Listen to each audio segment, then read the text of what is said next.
Bonjour,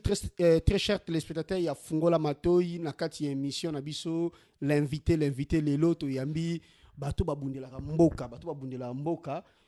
Tokomo Benga, Bonga Benga, ma passa. Mais le lot te comprend. Bonjour Papa Isso. Bonjour Fongola Matoi. Donc Talaga Fongola Matoi ça fait longtemps. Bon, oui bigaza mo bondele munena bunda na presse peut-être batobile o bokoti combat sika boyebi Fongola Matoi te. Mais ça moto penza parmi ba pionnier to banda na bango makamba combat. Mais boyebi ke na poto eno mo senga po bufinga biso ba diaspora qui to s'intégrer kate. Mais il a préféré qu'il azongela na eba ya classe. Donc pour à préparer à venir à l'objet dans Congo quoi. Donc félicitations mingi na Fongola Matoi. Moi bagage et bakisami mais biso to bakisite ngana bokechu bino bo bakisa bino uti bokomi donc lelo comment se fait-il bino bozala ba mapasa mais lelo monene ga yomoko il passe no wa yamba ki wapi non bon comprendre que bokechu wa yamba normalement tozali na rendez-vous lelo mais lobby tozali na réunion moko monene na bande na biso ya membre ya peuple mokonzi ba utaki Kinshasa nani Paris ba utaki Hollande. Donc Bokecho a fatigué, a préféré à se reposer. Mais avant, on a bien vu qu'il y a un lobby kende. Donc de toute façon, on a moni Bokecho. On a beau ça la roloba, ils ont engagé pour Bokecho. Mais ça que parce qu'il y a rumeur qui tellement beaucoup mis na gaz en sera il y a Bokecho bobé bani bokabwani. Donc yo ngo ça la pe wenge na yo, il va tikala na wenge na yo leader kaka. Oui ngala Bokecho bato ba kate ningi ngala. Au moins premier Bokecho déjà nangai bato bakabwana katango soki beaucoup mis na problème ba intérêt, jalousie. Na kati ya groupe ko ila basi mbongo mondi yana bokichu ba itape wana toza biloko wana te yesu ki azui eza ya ngai ngaso ki nazui eza ya ye donc na ebite loko ni okabola biso po loko kabola batoza mbongo mais ba biloko wana toza nango te soki bokichu ana mbongo ngana ebike na kolia yango soki ye ngana za nango bokichu aza sida donc peuple congolais bokichu et commandant eso baza toujours na kati ya peuple mokozi donc équipe nationale mais c'est ko secret na bino ezani no bilo mbale bokabwana ka te bobeba na ka pété hein tokobenga bino peka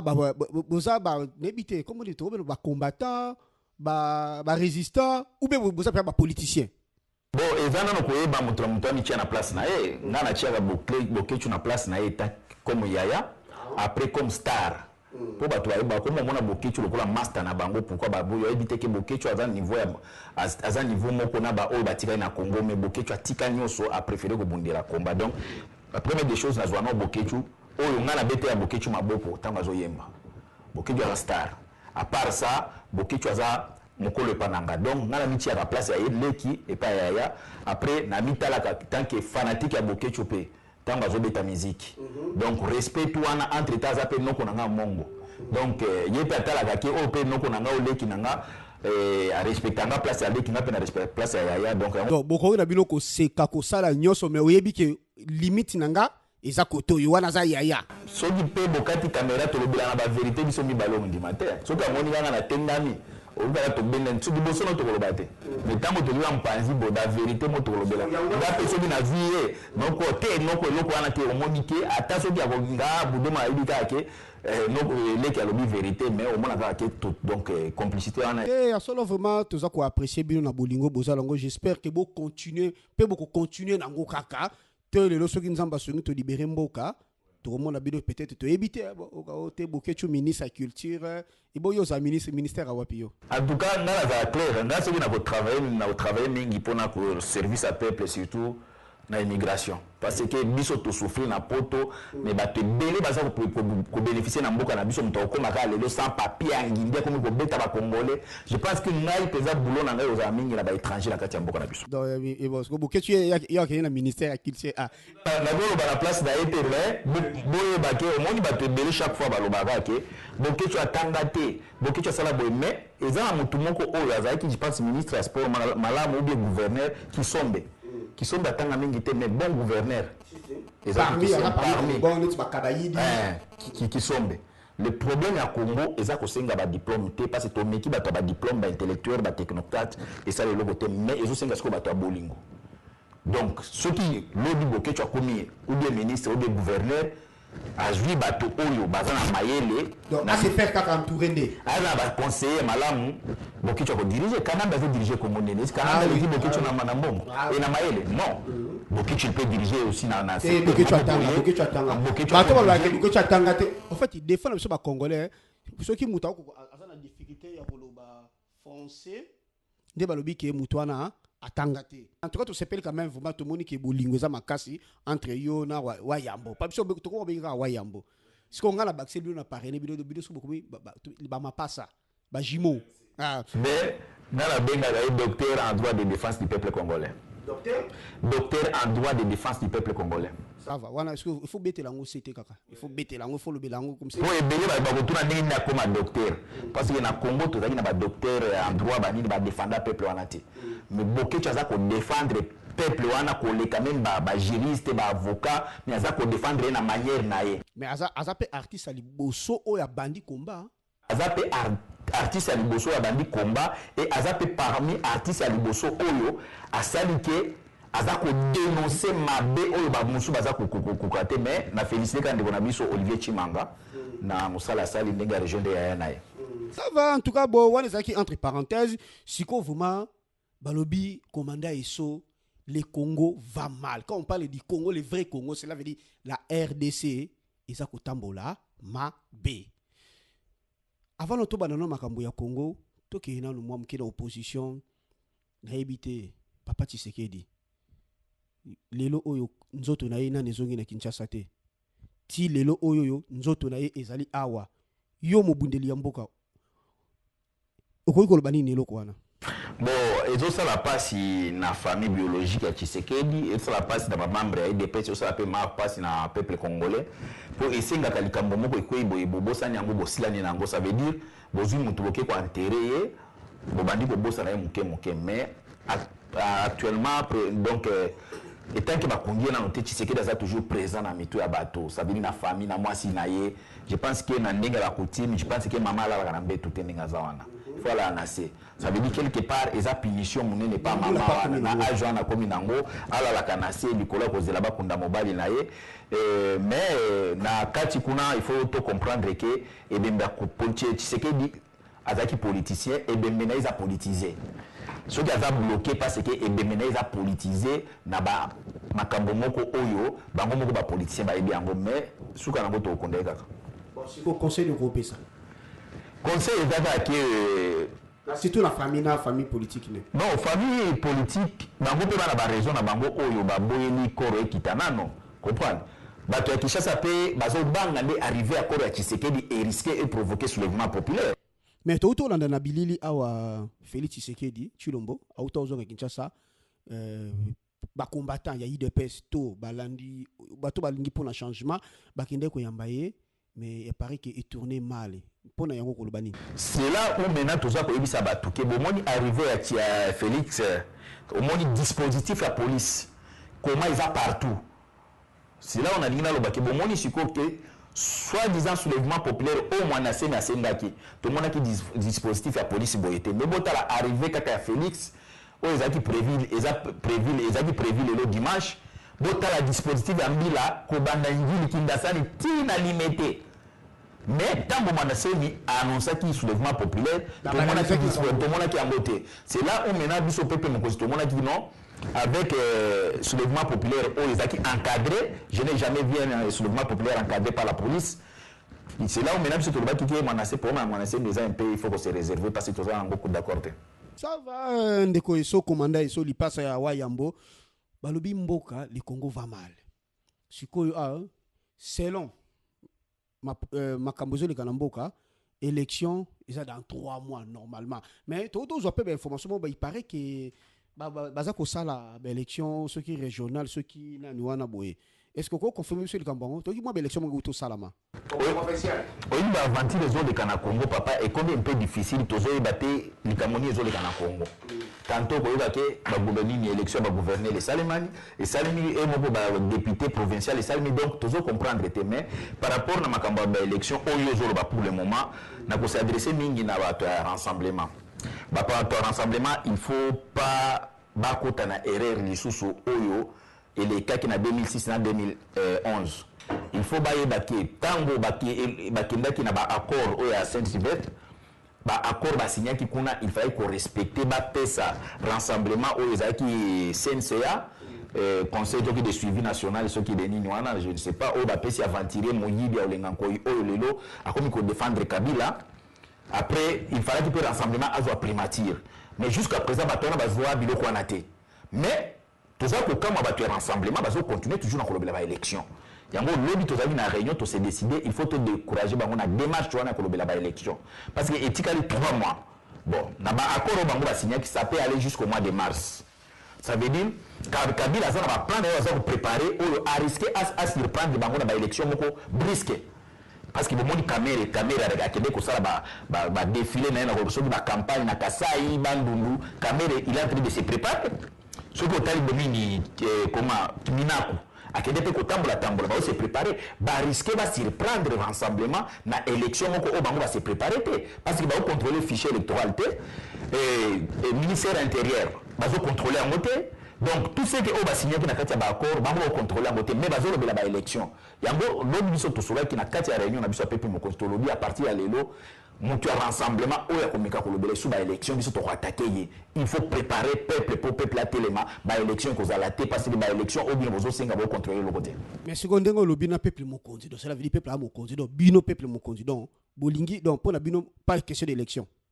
Le bélango du soute parce qu'il n'y a plus. Donc, le bélango, tout bien élection, ça va être élection, ils ont sous attente. Élection éthique à l'option à battre le gouvernement pour distraire le bateau. Mais bango débat il s'appelle que élection et vous arrêtez, ils ont pété, tout se préparer dans le soulèvement populaire. Parce que le langage il faut être clair. Parce que les politiciens parfois c'est compliqué. Parfois le président Kabila président, parfois le lobby élection, il faut seulement, parfois le lobby que le peuple s'est préparé pour le soulèvement populaire, basé dans un langage clair envers le peuple. Ça veut dire peuple va dire peuple que élection exacte parce que les locaux nous tambola te bota la même na Kasai ba uti ko banda enrôlement calamité après cette grave carte électeur se retrouver que dans batomi ba Rwanda de la carte électeur comment ça se fait que élection ko leka na makambo après ba osa pe ba aventure nananga alors ba ke une élection ba une élection électronique na courant ni na technologie ni pour les États-Unis, tout le monde qui est élection, la technologie, le monde qui est élection de GPSA qui mobile. Attends, même la Belgique, tout le monde qui est CDH, Ganga, Banini, et PSA qui mobile. Mais ce que vous voyez, c'est un contrôle dans le Congo, technologie, courant, auto-zanango, élection électronique, le peuple congolais, on doit se préparer pour le soulèvement populaire. Les politiciens congolais, il y a un rassemblement, au Tokoyo, Kazo, de l'élection, peuple mokonzi a complexité beaucoup de manduki oh to ba ke to se préparer pour na élection to kokota tina famille na yo pour biso dango to yakaka to zaka ba politicien impoli pour sauver Congouana. Donc oyo kaka to yoka zo le bela isusu on attend les élections aux alliés accompagnateurs ya Kanambe tant ils a sauté nous sommes au mois de septembre ça veut dire 3 mois au Kanambe pour ça là rien. Bon, jusqu'à présent, et mon ami dans l'hôtel, combien de millions en Luka, comment vous avez une élection dans Macambo, même bon, vous avez un corps électoral, ils ont convoqué. Donc, le peuple congolais, il faut que vous ayez un rassemblement, il faut changer le langage.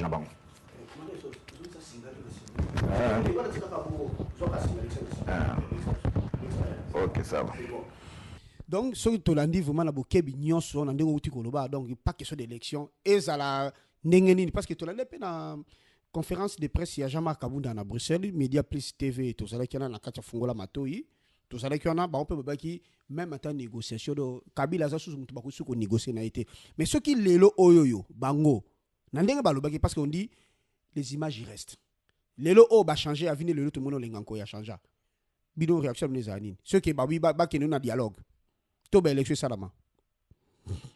Donc on a besoin de ba politicien bazana monopole à cause de la décision pour na Congo té. Il y a un moment où il faut peuple à Mokonzi, peuple à Mokonzi. Peuple parfois il faut à éveiller. Les politiciens ce sont des gens comme nous à la place naïna qu'on a à cause de la décision il y a qu'on engager nation té. Mon toi que c'est engagé pour la élection et ça qu'on t'a la famille naïe. Mais biso to lobby to conscientiser peuple contre mutonyo sur l'élection mais tout ça pour langage ya Kabund Jean-Marie Kabund de la na Kinshasa à lobby pas des élections, toujours soutenir la démarche, il faut préparer le peuple et surtout il faut préparer des militaires. Parce que chaque fois le mouvement populaire les autres au Salema, baza ko bosana ko tia mbongo bato rassemblement bozana mbongo ebele. Mais si dokolo ozana mbongo ebele. Bon meka ko solo na ndeko na biso ba militaire, ce sont des Congolais avant ba comme ba militaire, baza ba Congolais. Bo solo na bango. Mais comment est-ce ba solo la ndenge ne bino tu boali banda. Ba militaire na ko ndeko dokolo solo bana sana sona tantôt en Europe, tantôt en Angola. Bino bozalawa so ba congolais na ba obozo ba militaire wana ba soda bazana mboka entouré par des Rwandais so ba sola na ba ndenge ni to bino bo sola na ba ndenge ni oyebi nde tosala na émission boye fongola matoi bato ebele bayebi yo te. Ça veut dire oza plus dangereux koleka nga moto namonanaka. Ça veut dire okozwa rôle ya kikombata moto ayebi yo te okoboma mpe moto ayebi yo te. Mais nga soki nasali yango bakoyebanga mbala moko. Ça veut dire eza na bacompatriote mosusu basiri place oyo bayebani te bakosa batravail wana ya kocontacte bamilitaire kopesa esengeli bapesa bango mpo baakompagne peuple. Pourquoi basoulèvement populaire na Kinshasa ezosimba te? Parce que Kanambe azotielaka peuple wana minduki réplique eza te. Peuple azoyaka maboko pamba bazoboma après communauté internationale lobaka te. Mais soki lelo même 1000 hommes même 2000 hommes bapesi bango mbongo bapesi badroit na bango tango kaka peuple atelemi babandi kobeta minduki bayoki réplique bamilitaire akabila bakokima bakokima parce que déjà ndenge bazovivre na kobamba surtout na position ya Angola bango bazobanga pour le moment bazobate Angola kokota te. Mais une fois soki bazo réplique je pense que peuple akoyede bamilitaire na tokozwa mboko na biso va tokozongela sija baélection mikoleko ya tango oyana lipasa na yo wa yambo kulutu na yo ministre nini c'est docteur en droit de défense du peuple congolais. Ça va docteur wa yambo yoka ba titre là toujours pouvoir te ba titre c'est bandi déjà. Bon en tout cas to koti sikoto yoki na mikolo on bo changer mandoki na bino bolonga na ba musicien bolonga na ba collabo hein mais siko beaucoup mi ko attaquer ba pasteur yango ba pasteur ba sali bino lisusu nini bon omoni combat et bandaki surtout na ba contre ba politicien moto ali bosa zaki victime ba combattant eza chez Okitundu na Londres ezaki pona ba musicien te mais tango to ko maîtriser ba politicien to moni ke na poto ba komo ya ba komo lata ba perruque ba komo bombana to sali so étude mosu to moni non eza na ba élément mosusu oyo ba accompagner ka gouvernement wana eza ba musicien bon moi on moni ke biso na ba musicien to kindaki na bango lelo musique na poto ekufi dernier moto ndaki a santé ezaki héritier ninge za boy ba interdit na Paris 5 ans pas de musique. Ah, en Belgique, je pense que même qu'on a une décision à Pézali, n'était-ce la bokechu to sola qui na police a ebisi biso, ce qui bon moni tout mouvement au union so bosse pe nangote bo benga biso, on va casser ça, on va annuler ça. Donc déjà musique to bon c'est bon en bon mais to fali sous na ba étude na biso to ko mona non. Ba to o mingi bazana contact na peuple, ba musicien, ba politicien na ba pasteur. To ko comprendre que religion na kati ya Congo et comme affaire moko il faut traiter ça. Religion en réalité c'est un problème te tous les lobola ba kimbangiste ah wana zo lobola ba kimbangiste te na lobola ba kianganiste parce que kimbangu atika église te kimbangu atika église te mais tomoni ke soi-disant mwana na ye oyo aza kiangana akomi kosakana na Congo ya kimbangu na ekomi escroquerie et pas ba kimbangiste ekomi escroquerie baza ko escroquer batu au nom de kimbangu biso tolobi ekomi escroquerie na nkamba kuna puissance ezaka isuté parce que soki puissance ezala na nkamba tolingi to mona Kanambe alingaka nyata kuna te Olive Lemba alingaka nyata kuna te Chala mwana alingaka nyata kuna te mais bakomi ko sala trafic na komba kimbangu. Nous ne sommes pas contre les kimbangistes ou bien kimbangu mais nous sommes contre des kianganistes. Kianganistes ndi mwana ya kimbangu oyo azot sala kuna eza escroquerie. Toujours le bilan de la religion, tout le monde n'est pas pasteur, pas chrétien. Christianisme en réalité est un problème pour le peuple congolais parce qu'il y a des combattants. Pour le risque de traiter des antichrist. Moi-même je suis chrétien, mais le problème c'est que tu as constaté que le christianisme est comme trop na kati ya escroquerie. Moi christianisme wana ba komi ko escroquer na kombo nango. Jésus Christ alobaki ebele ba koya na kombo nanga na tinda bango te. Mais aux hommes, on a été le pasteur baza pour prêcher au nom de Jésus. Mais miracle que ça les makate. Et pourtant la Bible le dit na Congo na ngabo ça ba miracle belé. Comment ça se fait comme Jésus est accompagné d'un miracle été? Ça veut dire ba faux, ba pasteur ba faux, baza ba vérité. Bon si on a compris ça sonné. En fait, comment on peut ça là te constater que sur place na terre baza côté à kake toute autorité vient de Dieu. C'est faux. Toute autorité ne vient pas de Dieu. Jésus-Christ, na 40e jour, il y a jeune naïe, il a été tenté par diable. Diable a mis le colon en bomba à ABC boy. Ceux qui ont bomba meninga na kopesa au bokonzinyo so oyo. Jésus ceux qui ont bomba melaka diable pouvoir au ba promettre que pas diable nge utawapi. Ele ute panza mete ngo pa utia pas diable. Ya bomba na ke ba pouvoir mo suza na mokilo, musala ngo so pa makila parce que e uta ke panza mbete. Pouvoir eux était pas Zambé sur Makilate. Le jour où David, l'homme selon le cœur de Dieu, a sopa Makila, Zamba Boakisaki. Comment bino bolo baké tout pouvoir vient de Dieu et pourtant pouvoir de Canaan de sopi des millions de Congolais, ça veut dire Nzambe akela bato. C'est faux. Ça veut dire bakomi ko trafiquer comme Jésus. Bon, si ko na minute yosko bino, hein, peuple mokonzi, na ba combattre yo, baza kolanda bino na makanisho na. Vous décidez ce qu'on nini na ba pasteur. Biso to décider boye, eza message ba combattant tout besoin yango. Il faut tout ça là tout combattre ba pasteur. Ils ont ministère à distraction opium ils ont langue ça même que les cabranima. Baza peut escroquer comment ça se fait que la bénédiction de Christ de Jésus-Christ n'a pas été disent ça pas pasteur. Bandi baza na ngote. Parce que na ka tout bon parce que tout se peut toujours landa qui président Kabila ya Congo azali na ba conseiller na normal na ba conseiller spirituel. Mais ba conseil spirituel ils ba pasteur mais c'est comment se fait-il ba pasteur so za vraiment mosel nzambe ya solo mutu oyo zo conseil so bubanga bato so ba conseil bango nini Bible le biboye mutu oyo aza attaché na matériel aza dignité devant nzambe ce que comme attaché na matériel tu n'es pas digne ba pasteur wana basi ba koma ba escroc ba ventiler ba comme ba attaché ba immeuble na bango ba attaché ba membre ndako na bango ya ba voiture na bango bazo mona ke soki ba meki ko lobela kanambe vérité Kanamba kukanga bango ba préférer ba se taire ba lo ba vérité te pour na ko protéger ba bien na bango. Eza la prophète mo benga Miché na kati ya Bible. Prophète roi etango na badeni ko linga ko mona Miché te pour Miché ba ndeko ba vérité. Jean-Baptiste akufa likolo la vérité. Comment ça se fait lelo ba pasteur ya Congo ba komi ba ami ya président ya moi c'est président ya ba ministre. Ça veut dire baza dignité de banzambe Bible le biboye pour la vérité soki ba persécuter na mboka na pour la vérité déplace-toi kende na mboka mosusu mais le ba vérité comment ba pasteur congolais baza ko ndima okende na exilté mais ba lo ba vérité mais ba préférer batika na Congo ba kosa ka peuple kokosa peuple ça veut dire quoi bokoni ko luka ba ndoki na ba famille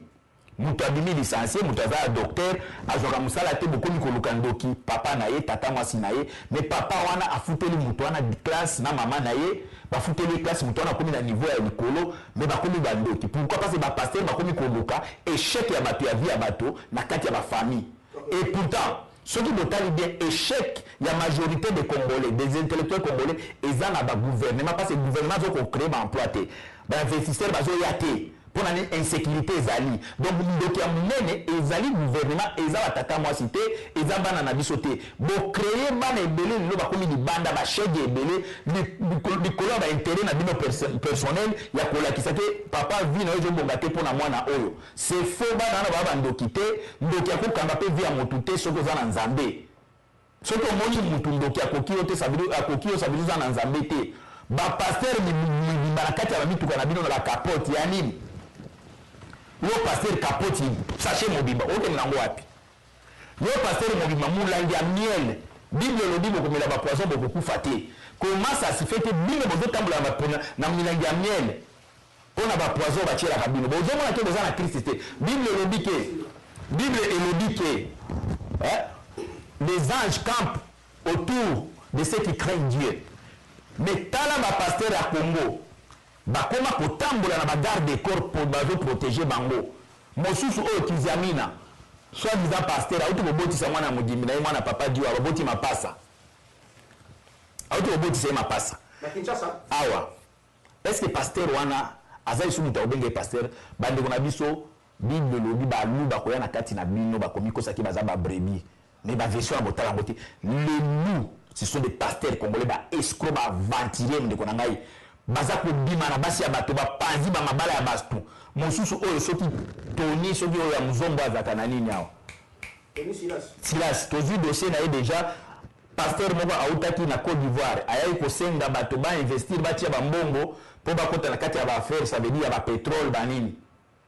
na koya na dossier na prochainement po ezama mulai to ko développer yango mais na mukuse ko bosa ate soko za besoin information na tout na ngata mo tout ça na émission boye ba ke ba pasteur baza parmi bato bazo bon ma peuple congolais mama ateka makala mais pasteur asenga ye il faut ka joie dim mais ye moko pasteur azana jeep azana ndako bien donc batiaka vie ya ba chrétien na futur mais bango ba vivre na présence ça veut dire quoi pasteur ya senga kaka lelo bo pesanga bochi ambongwa mais soki yo bimeli lobi mama fuka mana sembe da bonza nda ko pambola tio na fitir mais na présent pasteur à vivre na présent mais ba dimina kati ya fitir non toza ko telemela ba pasteur pour tout monde qui est commis ça va commandant eso pour na lelo to suki awa na sujet o ya ba pasteur mais to ça vraiment c'est un sujet à débattre il faut pas tout fungola on faut tout fungola bien poké tout comme ça ba landi ya média plus to ba congolais ba mais ko comprendre ba église to za ko kende ba église to za ko fréquenter comment ba za ko fonctionner. Comment faire pour nous libérer mboka na biso? Depuis Congo banda ba accord tout kanambe moto ganyaka. Yango biso na peuple mokonzi. Je pense que vous remarquez que même batanga ki biso et pas ya aller barakuda na la frappa pour ebele bazozwa aller barakuda na ndenge ya musique non. Boyebi yete ko kolinga ko juger moto na ndenge bozo monete. Peuple congolais ezana mouvement moko oyo ebandi na est ya Congo. Et mouvement wana ezali peuple congolais oyo abundaka na est. Parce que ba Rwandais tango babunda kuna babunda na gouvernement congolais te babunda kande na ba autochtone peuple oyo aza ko se défendre ye moko kuna ba osala auto défense ba benga ngo ba maimai ba militaire ya Kanambe ça veut dire FRDC tango bakende ko bunda kuna babunda ba Rwandais te babunda kande na peuple oyo kala ndenge ba osala ba kamwena sample ndenge ba osala kuna ça veut dire eza na peuple moko eza kuna eza ko se défendre neti kamwena sample ba bengi ba maimai mais biso to sali travail moko ya ko réussir ko réunir ba peuple wana ya ko réussir ba mouvement oyo armé oyo ya peuple congolais oyo eza kuna oyo basaka auto défense lelo ba économie structurée économie na chef d'état et major moko actuellement ndenge nazo bisa bino lelo toza dimanche le 3 guerre eza na Rubero guerre penza eza na Rubero parce que to betaki bango na Rubero na base na bango ba repliaki bazongi wana biso toza tout kende to attaquer bango lisusu lelo pona ko bisa bino ke peuple congolais objectif ezali il faut to simba minduki poto récupérer mboka na biso mutu nyoso oyo akoya ko traiter makambezo banda na est keza ba Rwandais c'est faux est ya Congo za ba Rwandais te est ya Congo za ba Congolais et ils ont ba Congolais o basala auto défense kuna bango ndisiko ba se structurer ba lobi il faut to défendre mabele na biso yango to sala appel pe na bato ya Équateur ba o baza kuna peuple o za kuna bo se défendre bato ya Kasai bato kama na sample bo se défendre bato ya Bandundu ya Bakongo il faut peuple toi se défendre objectif il faut to benga na Kanambe bon sikoyo nani bolobi na est kuna ndingo olimiki ko expliquer to Holanda to landio na bokebi nyoso to mais kaka na biyoka yoko to yoka kana ya solo na lokuta balobi keza na mboka mobe na ebité so mama bia ko rappeler nga mboka ngo balobi chef coutumier na bango sali soki grand frère soki ndeko ya Ruberwa sikoyo na ndenge bozo bunda soko côté kuna est-ce que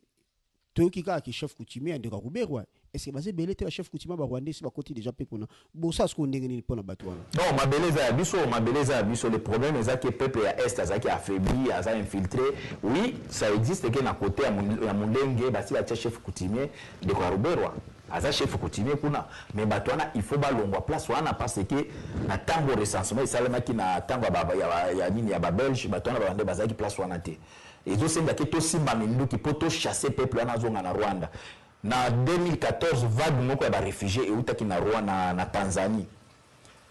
eyaki ya ba Rwandais tutsi ba yaki na Rwanda te ba memaki bango mbala moko na Congo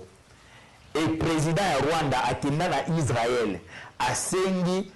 ba rapatrier ba noir tout réfugiés au baza kuna po aya ko installer bango na est ya Congo. Ça veut dire quoi? Mutwana azolinga a créé ba mouvement moko boye eux ko protéger Rwanda, ça veut dire ba tout pour na Israël ba Camerounais ba senga exil kuna ba Nigérien ba Ghanéen ba Ivoirien tout wana ba lingi ba déporter bango ba tia na bango na est ya Congo pour ezala lokola bouclier pour protéger Rwanda tango lobi biso to banda ko bunda na batu wana